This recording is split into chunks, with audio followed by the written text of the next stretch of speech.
नमस्कार दोस्तों, let's study GS में आप सबका स्वागत है। दोस्तों, आज से हम लोग इस प्लेटफॉर्म पर लुसेंट का पॉलिटी को शुरू करेंगे, जिसमें पहला चैप्टर है भारतीय संविधान के विकास का संक्षिप्त इतिहास। दोस्तों, 1757 के प्लासी की लड़ाई और 1764 के बक्सर के युद्ध को अंग्रेजों द्वारा जब जीत लिया गया और बंगाल पर ब्रिटिश ईस्ट इंडिया कंपनी का शिकंजा कसा, तो इसी शासन को अपने अनुकूल बनाए रखने के लिए अंग्रेजों द्वारा समय समय पर कई एक्ट पारित किए गए, जो कि भारतीय संविधान के विकास में सीढ़ी बनी। पहला है दोस्तों 1773 का रेगुलेटिंग एक्ट। इस अधिनियम का अत्यधिक संवैधानिक महत्व है। क्यों? क्योंकि दोस्तों इसने पहली बार जो है केंद्र प्रशासन की नींव रखी। भारत में ईस्ट इंडिया कंपनी के कार्यों को नियमित और नियंत्रित करने की दिशा में ब्रिटिश सरकार द्वारा उठाया गया यह पहला कदम था, अर्थात कंपनी के शासन पर संसदीय नियंत्रण स्थापित किया गया। दूसरा पॉइंट है दोस्तों कि इसके द्वारा पहली बार कंपनी के प्रशासनिक और राजनीतिक कार्यों को मान्यता मिली। और तीसरा दोस्तों महत्व है रेगुलेटिंग एक्ट 1773 का कि इसके द्वारा केंद्र प्रशासन की नींव रखी गई। चूंकि दोस्तों ये 1773 रेगुलेटिंग एक्ट था, जो कि पहली बार ब्रिटिश संसद जो थी कंपनी को रेगुलेट कर रही थी, तो इसकी कुछ महत्वपूर्ण कुछ विशेषता है, उस विशेषता को देख लेते हैं। तो पहली विशेषता है दोस्तों कि इस अधिनियम द्वारा बंगाल के गवर्नर को बंगाल का गवर्नर जनरल पद नाम दिया गया तथा मुंबई एवं मद्रास के गवर्नर को इसके अधीन किया गया है।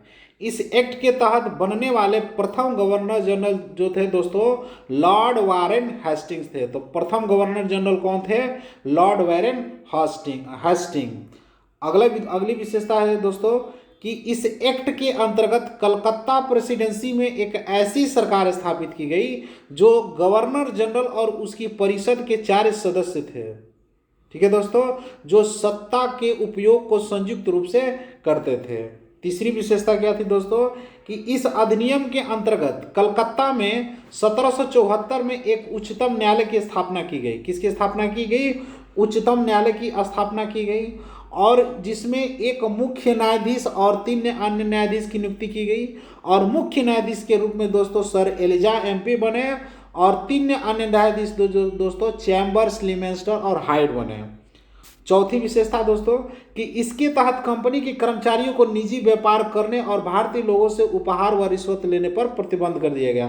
दोस्तों इसका सबसे महत्वपूर्ण कारण था रेगुलेटिंग एक्ट लाने का, जो यही था कि जो ईस्ट इंडिया कंपनी के जो निजी लोग थे, ईस्ट इंडिया कंपनी के जो लोग थे वो अपना व्यापार करने लगे थे, राजाओं महाराजाओं से उपहार के रूप में रिश्वत लेने लगे थे, जिससे कंपनी घाटे में आ गई थी। और कंपनी घाटे आने के वजह से जो है ब्रिटिश की संसद ने जो है इनको रेगुलेट करने के लिए 1773 का रेगुलेटिंग एक्ट लाई थी।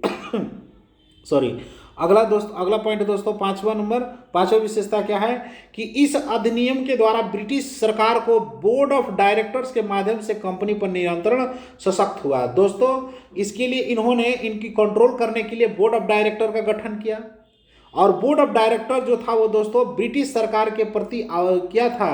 उत्तरदायी था, और वो भारत में राजस्व, नागरिक व सैन्य मामले की जानकारी जो दोस्तों ब्रिटिश सरकार को देता था। तो ये था जो दोस्तों 1773 का रेगुलेटिंग एक्ट की कुछ विशेषता। अगला एक्ट है दोस्तों act of settlement. Act of settlement क्या है दोस्तों कि रेगुलेटिंग एक्ट में कुछ कमियां रह गई थी, उसी कमियों को दूर करने के लिए 1781 में एक्ट ऑफ सेटलमेंट लाया गया। इस एक्ट के अनुसार कलकत्ता की सरकार को बंगाल, बिहार और उड़ीसा के लिए विधि बनाने का प्राधिकार भी प्रदान किया गया। अगला पॉइंट है दोस्तों, अगला है 1784 ईस्वी की पिट्स इंडिया एक्ट। इसमें किस तरह की बातें की गई दोस्तों कि इस एक्ट के द्वारा दोहरे प्रशासन का प्रारंभ हुआ। पहले दोस्तों 1773 के रेगुलेटिंग एक्ट में बोर्ड ऑफ डायरेक्टर के माध्यम से सबको कंट्रोल, कंपनी को कंट्रोल किया जा रहा था यहाँ पर ब्रिटिश संसद के द्वारा, लेकिन अब जो है कामों को बांट दिया गया। एक में बोर्ड ऑफ डायरेक्टर को कर दिया गया जो कि वो व्यापारिक मामले देखता था, और दूसरा था दोस्तों बोर्ड ऑफ कंट्रोलर जो कि राजनीतिक मामले को देखता था। अगला अधिनियम है दोस्तों 1793 का चार्टर अधिनियम। इसके द्वारा नियंत्रण बोर्ड के सदस्य तथा कर्मचारियों को वेतनादि को भारतीय राजस्व में में से देने की व्यवस्था की गई। यानी 1793 का जो चार्टर अधिनियम था, इसकी अधिनियम में यह बात कहेगी कि जो भी नियंत्रण बोर्ड के सदस्य के कर्मचारी होंगे, उन सारे कर्मचारियों का जो वेतन होगा वो भारत के राजस्व में से ही दिया जाएगा। अगला है दोस्तों 1813 का दोस्तों चार्टर अधिनियम। 1813 का चार्टर अधिनियम दोस्तों, अब ये जो है जो भी अधिनियम होंगे वो 20-20 साल के लिए आते हैं, ठीक है दोस्तों, 1793 से ही। अगला पॉइंट है 1813 का चार्टर अधिनियम। इस अधिनियम की मुख्य कुछ विशेषता थी। पहली विशेषता थी दोस्तों कि कंपनी के अधिकार पत्र 20 वर्ष के लिए बढ़ा दिया गया। दूसरी कि कंपनी के भारत के साथ व्यापार करने के एकाधिकार छीन लिया। दोस्तों हुआ क्या कि ब्रिटिश की संसद पर वहां की कंपनियों का प्रेशर पड़ने लगा कि आप एक ही कंपनी का जो है भारत में मोनोपोली कर दिए हैं, यानी एक ही अधिकार दिए हैं, ऐसे में हमें भी क्या हो भारत में व्यापार करने की कुछ अनुमति दी जाए। तो ब्रिटिश की संसद पर जब लगातार प्रेशर पड़ा गया, तब उन्होंने क्या किया कि भारत में जो ईस्ट इंडिया कंपनी के जो एकाधिकार था व्यापार में, उसमें क्या कर दिया कि उसको जो है छीन लिया और अन्य व्यापारियों को भी भारत में व्यापार करने की अनुमति दे दी गई। किंतु चीन के साथ व्यापार और पूर्वी देशों के साथ चाय के व्यापार के संबंध में 20 वर्ष के लिए एकाधिकार प्राप्त हो गया ईस्ट इंडिया कंपनी को। तीसरा है दोस्तों कि कुछ सीमाओं के अधीन सभी ब्रिटिश कंपनियों को, सभी ब्रिटिश नागरिकों के लिए भारत के साथ व्यापार खोल दिया गया। चौथी विशेषता है दोस्तों कि 1813 में से पहले ईसाई पादरियों को भारत में आने की आज्ञा नहीं थी, परंतु 1813 के अधिनियम द्वारा ईसाई पादरियों को आज्ञा प्राप्त करके भारत में आने की सुविधा मिल गई। यानी दोस्तों 1813 से पहले जो थे ईसाई पादरी भारत में ईसाई मशीनरी का प्रचार करने के लिए नहीं आते थे, लेकिन 1813 के जो अधिनियम के द्वारा, चार्टर अधिनियम के द्वारा दोस्तों ये प्रावधान कर दिया गया कि अब ईसाई मशीनरियाँ भी भारत में प्रचार प्रसार कर सकती थी। अगला है दोस्तों, अगला चार्टर अधिनियम है 1833 जो कि 20 साल बाद आया था, ठीक है। अब इसमें क्या है, इसमें क्या विशेषता है दोस्तों कि इस अधिनियम की मुख्य विशेषता है कि इसके द्वारा कंपनी के व्यापारिक अधिकार पूर्णतः समाप्त कर दिया गया।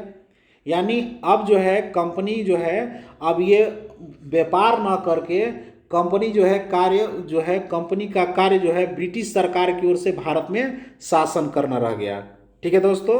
और बंगाल के जो गवर्नर जनरल को भारत का गवर्नर जनरल कहा जाने लगा, और भारत का पहला गवर्नर जनरल जो कौन बने थे, लॉर्ड विलियम बेंटिंक बने थे। चौथी विशेषता क्या है इसकी दोस्तों कि बम्बई तथा मद्रास के परिषदों को विधि निर्माण की शक्तियां वापस ले लिया गया। पांचवी विशेषता है दोस्तों कि विधिक परामर्श हेतु गवर्नर जनरल की परिषद में विधि सदस्य के रूप में चौथे सदस्य को शामिल किया गया। और छठवीं विशेषता है दोस्तों कि भारत में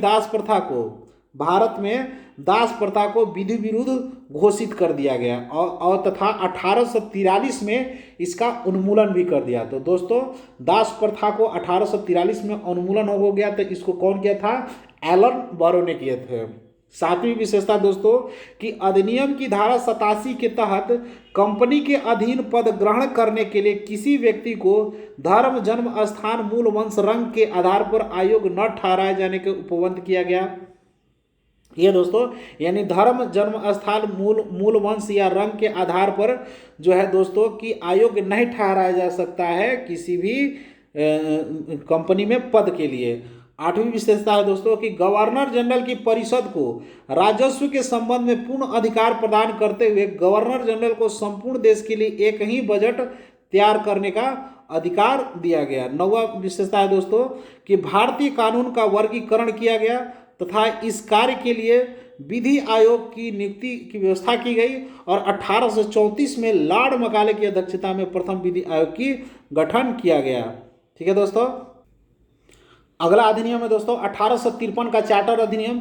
इस अधिनियम की मुख्य विशेषता थी कि इस अधिनियम के द्वारा सेवाओं में नामजदगी का सिद्धांत समाप्त कर दिया गया और कंपनी के महत्वपूर्ण पदों के लिए प्रतियोगी परीक्षाओं के आधार पर भरने की व्यवस्था की गई। यानी अब 1853 में दोस्तों जो है कि अब जो है प्रतियोगी परीक्षा के माध्यम से कंपनी के महत्वपूर्ण पदों पर भर्ती होती थी। इसके लिए 1854 में मकाले समिति की नियुक्ति की गई। किसकी? मकाले समिति की नियुक्ति की गई और इस अधिनियम के द्वारा गवर्नर जनरल की परिषद के विधायी एवं प्रशासनिक कार्यों को अलग कर दिया गया। इसके तहत परिषद में 6 नए पार्षदों को जोड़े गए जिन्हें विधान पार्षद कहा गया। अगला अधिनियम है दोस्तों 1858। कौन सा है? 1858। दोस्तों अभी तक से हम लोग जो देख रहे थे, भारत में शासन 2 तरह से किया गया अंग्रेजों द्वारा। एक जो था वो कंपनी के अधीन किया गया और दूसरा है दोस्तों वो क्राउन के अधीन किया गया। किसके अधीन? क्राउन के अधीन किया गया। तो कंपनी के अधीन दोस्तों उन्होंने 1773 के रेगुलेटिंग एक्ट लाया। इसके बाद एक्ट ऑफ सेटलमेंट 1781 लाया। पिट्स इंडिया एक्ट 1784 में लाया। 1793 का चार्टर अधिनियम लाया। 1813 का चार्टर अधिनियम लाया। 1833 का चार्टर अधिनियम लाया। 1853 का चार्टर अधिनियम लाया। लेकिन 1857 के बाद जैसे ही दोस्तों विरोध होता है, 1857 का जब भीषण विरोध होता है, तो उस चीज़ों को भारतीयों को दबाने के लिए, इनके मन को खुश करने के लिए इन्होंने क्या किया करना, शासन तो ब्रिटेन ही करते लेकिन उसके जो है स्वरूप को बदल दिया और उन्होंने कहा कि अब जो है भारत पर जो शासन जो है कंपनी ना करके कौन करेगी? क्राउन के हाथों में करेगी, जो कि ब्रिटेन की संसद द्वारा माध्यम से किया जाता था। तो अब देखेंगे हम लोग दोस्तों 1858 का भारत शासन अधिनियम। भारत शासन अधिनियम की विशेषता क्या थी दोस्तों? तो भारत शासन अधिनियम की विशेषता थी भारत शासन अधिनियम की कि इन्होंने भारत शासन कंपनी से लेकर ब्रिटिश क्राउन के हाथों में सौंपा गया। भारत में मंत्री परिषद की व्यवस्था की गई। 15 सदस्यों की भारतीय परिषद का सृजन हुआ, जिसमें 8 जो है दोस्तों ब्रिटिश सरकार के द्वारा होते थे और 7 जो है कंपनी के निदेशक मंडल द्वारा, यानी भारतीय नाम के थे लेकिन इसमें भी दोस्तों 8 ब्रिटिश सरकार के यानी संसद के तरफ से थे और 7 जो कंपनी यानी 15 सदस्यीय जो भारत परिषद का जो सृजन हुआ था उसमें भी विदेशी थे। चौथा दोस्तों क्या है पॉइंट कि भारतीय मामलों पर ब्रिटिश संसद का सीधा नियंत्रण होगा। अब जो है ब्रिटिश संसद डायरेक्ट इसमें, पहले तो कंपनी के माध्यम से करती थी लेकिन अब जो है दोस्तों अब सीधा इसका नियंत्रण हो गया। 5वां, मुगल सम्राट के पद को समाप्त कर दिया गया। ठीक है, कौन? और इसका अंतिम कौन था? बहादुर शाह जफर। ठीक है, इस अधिनियम के द्वारा 6वां दोस्तों, इस अधिनियम के द्वारा बोर्ड ऑफ डायरेक्टर तथा बोर्ड ऑफ कंट्रोलर को समाप्त कर दिया गया। यानी दोस्तों कि बोर्ड ऑफ कंट्रोलर की गठन जो है वो पिट्स इंडिया एक्ट 1784 में लाया गया था, लेकिन इसको समाप्त कब कर दिया गया? तो इसकी समाप्ति दोस्तों 1858 के भारत शासन अधिनियम में समाप्त कर दिया गया। 7वां विशेषता है दोस्तों कि भारत में शासन संचालन के लिए ब्रिटिश मंत्रिमंडल में एक सदस्य के रूप में भारत के राजस्व सचिव की नियुक्ति की गई। यानी अब जो है दोस्तों कि जो है कि भारत में शासन संचालन के लिए ब्रिटिश मंत्रिमंडल ने क्या किया कि एक भारत के सचिव का पद सृजित किया और इसमें भी जो दोस्तों ये जो सचिव का पद होता था वो भी जो है ब्रिटेन की संसद का ही कोई व्यक्ति बैठता था, जो कि भारत में जो भी क्रिया होती थी उसका डायरेक्ट वो क्या करता, संसद को जवाब देता था और भारत में जो भी प्रशासन का कार्य होता था उसका वाक्य जो होता था वो अंतिम होता था। देख लेते हैं दोस्तों कि भारत सचिव का नियुक्ति की गई। वह अपने कार्यों के लिए ब्रिटिश संसद के प्रति उत्तरदायी होते थे। भारत के प्रशासन पर इनका संपूर्ण नियंत्रण था। उसी का वाक्य दोस्तों अंतिम होता था भारत सचिव का, चाहे वह नीति के विषय हो या अन्य ब्यूरो के विषय हो। भारत के गवर्नर जनरल का नाम दोस्तों बदलकर वायसराय कर दिया गया और वायसराय के पद पर बैठने वाले प्रथम व्यक्ति कौन थे? लॉर्ड कैनिंग थे। ठीक है, कौन थे? लॉर्ड कैनिंग थे। अगला दोस्तों हम लोग देख लेते हैं, अगला पॉइंट देख लेते हैं क्या है। अगला है दोस्तों 1861 का भारत परिषद अधिनियम। कौन सा है? भारत परिषद अधिनियम। इस अधिनियम की विशेषता है दोस्तों कि गवर्नर जनरल की कार्यकारिणी परिषद का विस्तार किया गया, यानी गवर्नर जनरल की जो कार्यकारिणी परिषद थी उसका विस्तार किया गया और विभागीय दूसरा विशेषता है दोस्तों कि विभागीय प्रणाली प्रारंभ किया गया और विभागीय प्रणाली को प्रारंभ किसके द्वारा किया गया दोस्तों? तो लॉर्ड कैनिंग के द्वारा किया गया। तीसरी विशेषता कि गवर्नर जनरल को पहली बार अध्यादेश जारी करने की शक्ति प्रदान की गई, और ऐसा अध्यादेश जो दोस्तों 6 माह के लिए होता था, यानी अध्यादेश जो आज भी चलता है, जो कि राष्ट्रपति के द्वारा जारी किया जाता है। और पहले दोस्तों गवर्नर जनरल के द्वारा ये किया जाता था। ठीक है दोस्तों, अध्यादेश जारी किया जाता था, उसकी भी अवधि 6 माह की होती थी। और आज भी जो अध्यादेश जारी होता है उसकी भी अवधि कितने माह की होती है? 6 माह की होती है। अगला है दोस्तों, चौथा नंबर विशेषता क्या है कि गवर्नर जनरल को बंगाल, उत्तर पश्चिम सीमा प्रांत और पंजाब के विधान परिषद स्थापित करने की शक्ति प्रदान की गई। पांचवी विशेषता कि इसके द्वारा कानून बनाने की प्रक्रिया में भारतीय प्रतिनिधियों को शामिल करने की शुरुआत की गई। दोस्तों ये बहुत वीवीआई लाइन है कि प्रथम बार किस अधिनियम में भारतीयों को कानून बनाने की प्रक्रिया में शामिल किया गया, तो वो है 1861 के भारत परिषद अधिनियम। अगला पॉइंट है दोस्तों कि वायसराय कुछ भारतीयों को विस्तारित परिषद में गैर सरकारी सदस्य के रूप में नामित कर सकता था। अगला पॉइंट है दोस्तों, नोट में देख लेते हैं कि 1862 में लॉर्ड कैनिंग ने 3 भारतीयों, बनारस के राजा, पटियाला के महाराज और सर दिनकर राव को विधान परिषद में मनोनीत किया था।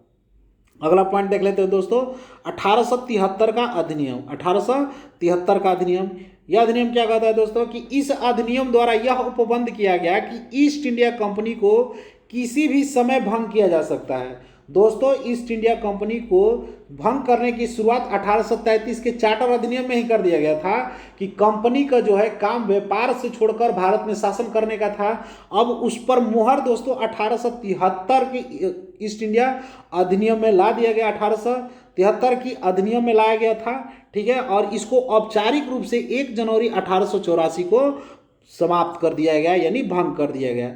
अगला है अधिनियम दोस्तों 1876 का शाही उपाधि अधिनियम। इस अधिनियम द्वारा गवर्नर जनरल की केंद्र कार्यकारिणी के 6ठे सदस्य की नियुक्ति कर उसे लोक निर्माण विभाग का कार्य सौंपा गया है। कौन सा विभाग? लोक निर्माण कार्य विभाग दिया गया 6ठे सदस्य का। और 28 अप्रैल 1876 को एक घोषणा द्वारा महारानी विक्टोरिया को भारत की सम्राज्ञी घोषित किया गया। अगला है दोस्तों 1892 का भारत परिषद अधिनियम। इसमें क्या बात की गई है दोस्तों इस अधिनियम में कि इस अधिनियम की मुख्य विशेषता है कि अप्रत्यक्ष चुनाव प्रणाली की शुरुआत हुई। बहुत वीवीआई दोस्तों कि अप्रत्यक्ष चुनाव प्रणाली की शुरुआत किस अधिनियम में हुआ था? तो 1892 के भारत शासन परिषद अधिनियम में।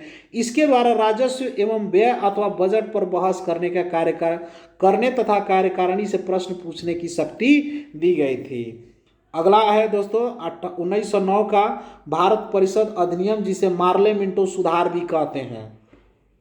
दोस्तों इसमें पहली बार मुस्लिम समुदाय के लिए पृथक प्रतिनिधित्व का उपबंध किया गया, यानी मुस्लिमों के लिए एक अलग सीट दिया गया जिसमें केवल मुस्लिम मतदाता ही भाग लेते थे। इस प्रकार इस अधिनियम ने सांप्रदायिकता को वैधानिकता प्रदान की और लॉर्ड मिंटो को दोस्तों सांप्रदायिक निर्वाचक का जनक भी कहा जाता है।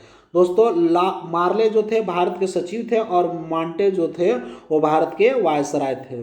दूसरी विशेषता क्या है दोस्तों कि भारत सचिव एवं गवर्नर जनरल की कार्यकारिणी परिषद की नियुक्ति हुई। तीसरी विशेषता केंद्र और प्रांत विधान परिषदों में पहली बार बजट पर वाद विवाद करने, यानी बजट पर वाद विवाद करने का पहली बार किसमें मिला था? तो 1909 के भारत शासन अधिनियम में सार्वजनिक हित के विषय पर प्रस्ताव पेश करने और पूरक प्रश्न पूछने और मत देने का अधिकार भी दोस्तों 1909 का भारत परिषद अधिनियम में ही मिला था। चौथी विशेषता है दोस्तों प्रांत विधान परिषद की संख्या में वृद्धि की गई। और पांचवी दोस्तों विशेषता कि सत्येंद्र प्रसाद सिन्हा वायसराय की कार्यपालिका परिषद के प्रथम भारतीय सदस्य बने, उन्हें विधि सदस्य बनाया गया था। छठवीं विशेषता है दोस्तों कि इस अधिनियम के तहत presidency corporation, chambers of commerce, विश्वविद्यालय, जमींदारों के लिए अलग प्रतिनिधित्व का प्रदान किया गया। दोस्तों नोट्स में देख लेते हैं कि 1909 में लॉर्ड मिंटो इंग्लैंड में भारत के राज्य सचिव थे, जबकि लॉर्ड मिंटो जो है दोस्तों वायसराय थे, यानी लॉर्ड मार्ले जो थे वो भारत के राज्य सचिव थे और लॉर्ड मिंटो जो दोस्तों वो वायसराय थे। अगला दोस्तों देख लेते हैं 1909 का भारत शासन अधिनियम। 1909 के भारत शासन अधिनियम को दोस्तों मॉन्टेग्यू चेम्स पर सुधार भी कहते हैं। इस अधिनियम की मुख्य विशेषता थी, पहला दोस्तों, कि केंद्र में द्विसदनात्मक विधायिका की स्थापना की गई। बहुत वीवीआई दोस्तों कि द्विसदनात्मक व्यवस्था किसमें की गई थी, तो 1919 में, और समाप्त 1935 में कर दिया जाएगा। तो केंद्र में द्विसदनात्मक विधायी केंद्र की स्थापना किसमें की गई दोस्तों, 1909 के भारत शासन अधिनियम में। प्रथम था राज्य परिषद और दूसरी था जो तो केंद्रीय सभा। यानी भारत परिषद के सदस्यों की संख्या 60 होती थी, जिसमें 34 निर्वाचित होते थे, उनका कार्यकाल 5 वर्षों का आता था। और केंद्र विधानसभा के सदस्यों की संख्या दोस्तों 144 होती थी, जिसमें 104 निर्वाचित होते थे और 40 मनोनीत होते थे। इनका कार्यकाल 3 वर्षों का होता था। दोनों सदनों के अधिकार समान थे। इनमें सिर्फ एक अंतर था, बजट पर स्वीकृति प्रदान करने का अधिकार निचले सदन को नहीं था। दूसरी विशेषता क्या है दोस्तों, कि प्रांतों में द्वैध शासन प्रणाली का प्रवर्तन किया गया। यानी प्रांत में द्वैध शासन के जनक कौन है, लियोनस कार्टियस थे। तीसरी विशेषता दोस्तों, इस योजना के अनुसार प्रांतीय विषयों को 2 उपवर्गों में विभाजित कर दिया गया। एक था आरक्षित विषय और दूसरा था दोस्तों हस्तांतरित या आंतरिक विषय।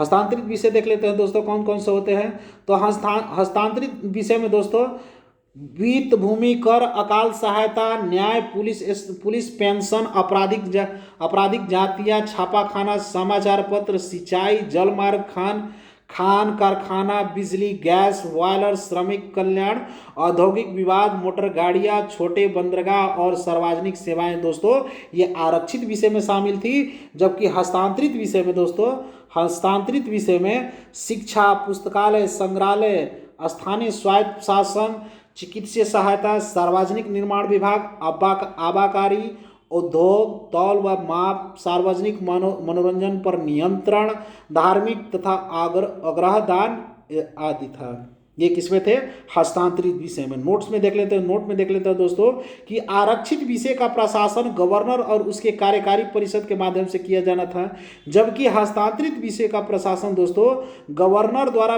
विधान परिषद के प्रति उत्तरदायी मंत्रियों की सहायता से किया जाता था। ठीक है दोस्तों, इस द्वैध शासन प्रणाली को 1935 के एक्ट द्वारा क्या कर दिया गया, समाप्त कर दिया गया। यानी आरक्षित विषय का प्रशासन गवर्नर और उसके कार्यकारी परिषद करता था, जबकि हस्तांतरित विषय दोस्तों जो विषय का प्रशासन गवर्नर द्वारा विधान परिषद के प्रति उत्तरदायी मंत्रियों की सहायता से किया जाता था। अगला पॉइंट हम लोग देख लेते हैं दोस्तों। चौथी विशेषता क्या है कि भारत सचिव को अधिकार दिया गया कि भारत में महालेखा परीक्षक की नियुक्ति की जाए। महालेखा परीक्षक यानी जो भी वित्त से संबंधित जो है क्या बोलते हैं उसको जांच करना इस महालेखा परीक्षक की नियुक्ति की गई थी, करने के लिए की गई थी। इस अधिनियम ने भारत में एक लोक सेवा आयोग का गठन का प्रावधान किया गया।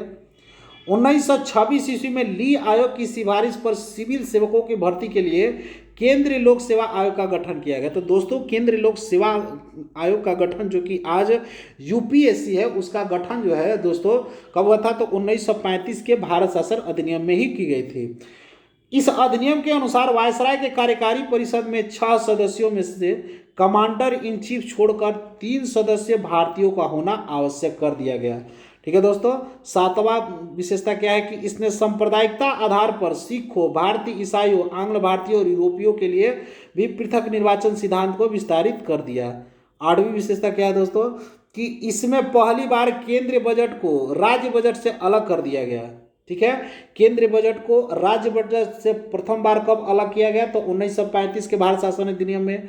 इसके अंतर्गत एक वैधानिक आयोग का गठन किया गया, जिसका कार्य 10 वर्षों के बाद जांच करने के बाद अपनी रिपोर्ट प्रस्तुत करना था। इस अधिनियम में केंद्रीय विधानसभा में वायसराय के अध्यादेश जारी करने की शक्ति को निम्न रूप से बनाए रखा गया।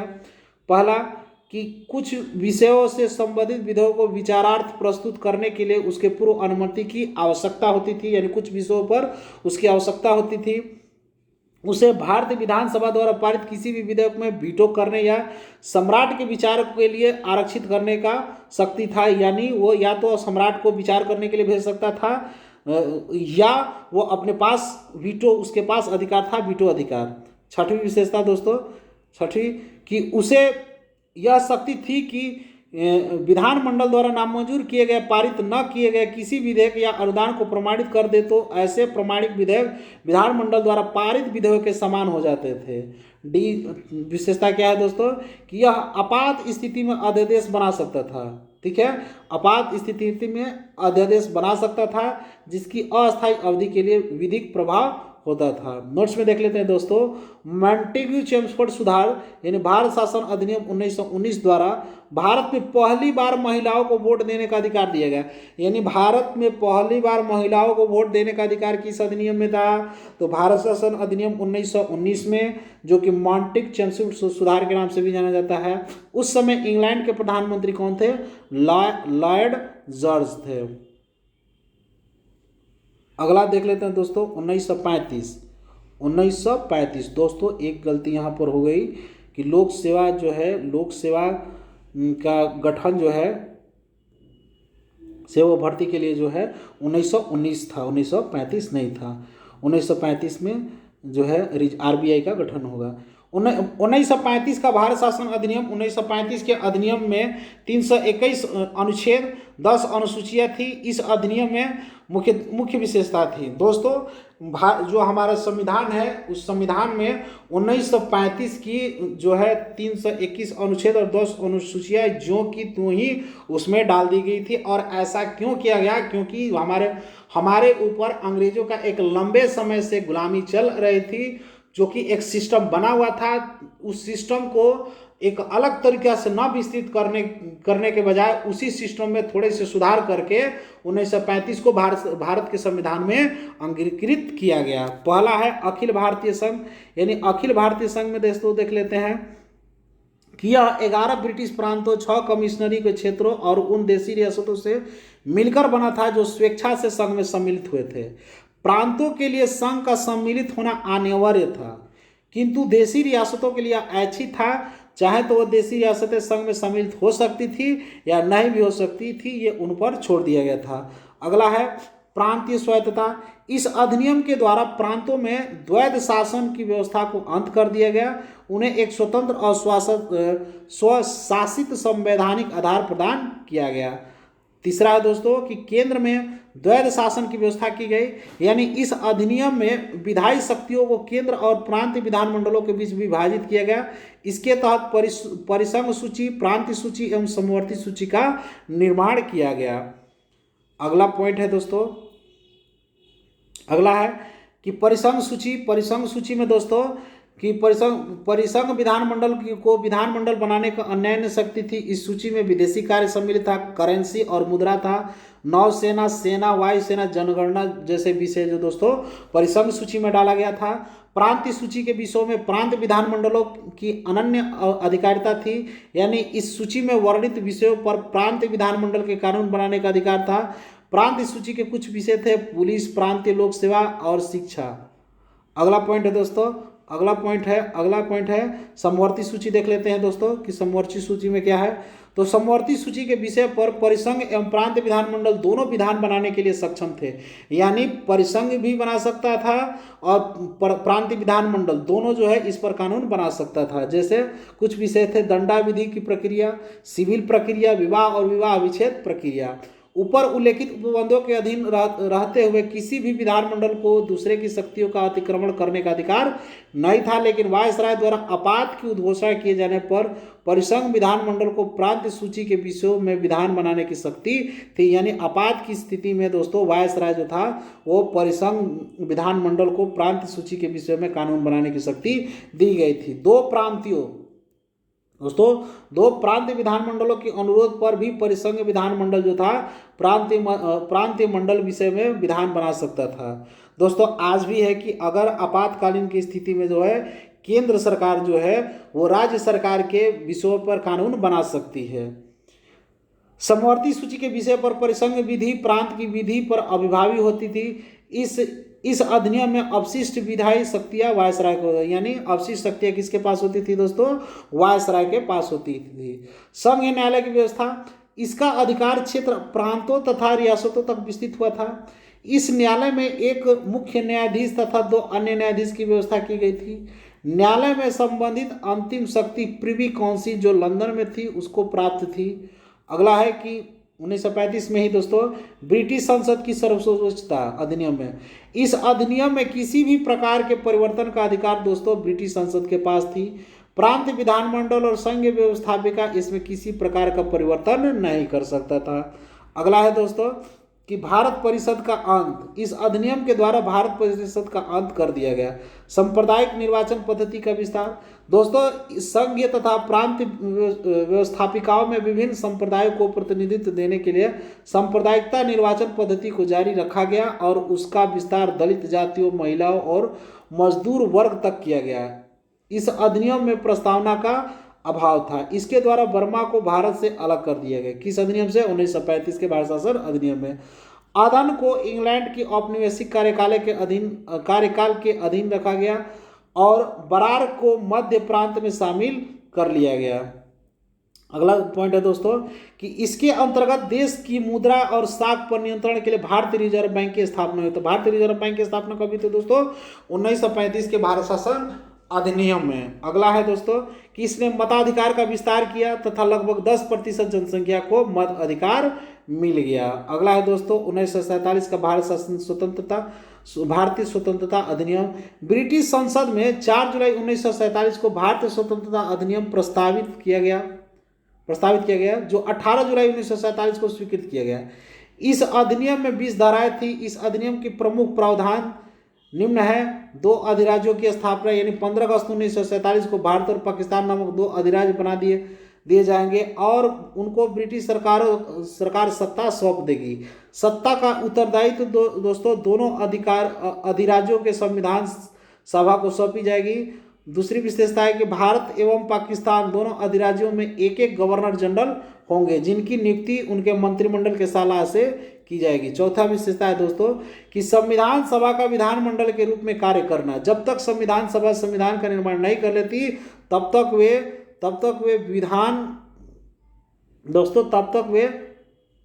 वे विधानमंडल के रूप में कार्य करती रहेगी। चौथी दोस्तों विशेषता क्या है कि भारतीय मंत्री के पद समाप्त कर दिए गए और 1935 के भारत शासन अधिनियम द्वारा शासन जब तक संविधान द्वारा नया संविधान बनाकर तैयार नहीं किया जाएगा तब तक उस समय 1935 के भारत शासन अधिनियम द्वारा ही शासन होगा। छठवीं विशेषता कि इस देशी रियासतों पर ब्रिटेन की सर्वोच्चता पर अंत कर दिया गया। उनको भारत या पाकिस्तान किसी भी अधिराज्य में सम्मिलित होने और अपने भावी संबंधों का निश्चय करने की स्वतंत्रता प्रदान की गई।